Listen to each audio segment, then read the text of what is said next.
దామెరలోని దామేశ్వరాలయంలో శ్రీకృష్ణ జన్మాష్టమి వేడుకలు ఘనంగా నిర్వహించారు. ప్రపంచవ్యాప్తంగా శ్రీకృష్ణాష్టమి సంబరాలు మిన్నంటాయి.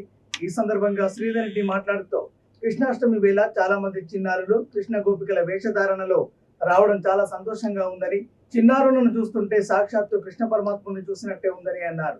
ఈ కార్యక్రమంలో దామేశ్వర ఆలయ కమిటీ సభ్యులు, వ్యాపారవేత్త విల్లా రమణారెడ్డి, శ్రవంతి దంపతులు, న్యాయవాదులు శ్రీధర్ రెడ్డి, అనిల్ రెడ్డి దంపతులు, గ్రామ కోలాట బృందాలు, జయదుర్గా మాత, సిరివెన్నెల సభ్యులు పిట్టల సరిత, సుమలత, రమ్య, రజిత, లావణ్య, మల్లిక, యువకులు, గ్రామస్తులు తదితరులు పాల్గొన్నారు.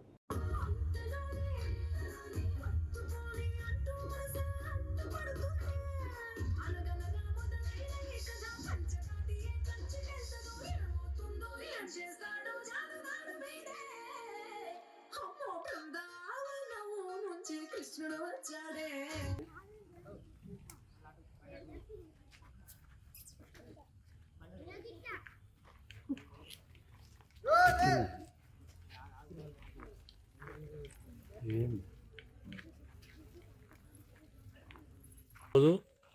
దామెర గ్రామంలో శ్రీ దామేశ్వర ఆలయంలో కృష్ణాష్టమిని పురస్కరించుకొని శివన్ టెంపుల్ ట్రస్ట్ ఆధ్వర్యంలో శ్రీకృష్ణాష్టమి పుట్టులు కొట్టే విధానం కార్యక్రమం మరియు మహిళలచే కోలాట బృందం 3 బృందాలతో కోలాట కార్యక్రమం అత్యంత వైభవంగా అంగరంగ వైభవంగా జరిగింది.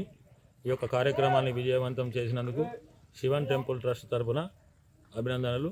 అందరికీ శుభాకాంక్షలు తెలియజేస్తూ నా పేరు నాగిళ్ళ రాజు శర్మ, దామేశ్వర ఆలయం పూజారి. పంచామృత అభిషేకము మరియు భస్మాభిషేకం చేయడం జరిగింది. అదేవిధంగా ఈరోజు జన్మాష్టమి సందర్భంగా ఉట్టి కొట్టడం జరిగింది. అదేవిధంగా చిన్నపిల్లలు శ్రీకృష్ణ వేషధారణలతో మరియు గోపికా వేషధారణలతో కూడా పాల్గొనడం జరిగింది. అదేవిధంగా ఉట్టి కొట్టడం కూడా జరిగింది. ఇట్టి కార్యక్రమంలో దామెర గ్రామ ప్రజలు చాలా ఆనందోత్సవాలతో పాల్గొనడం జరిగింది.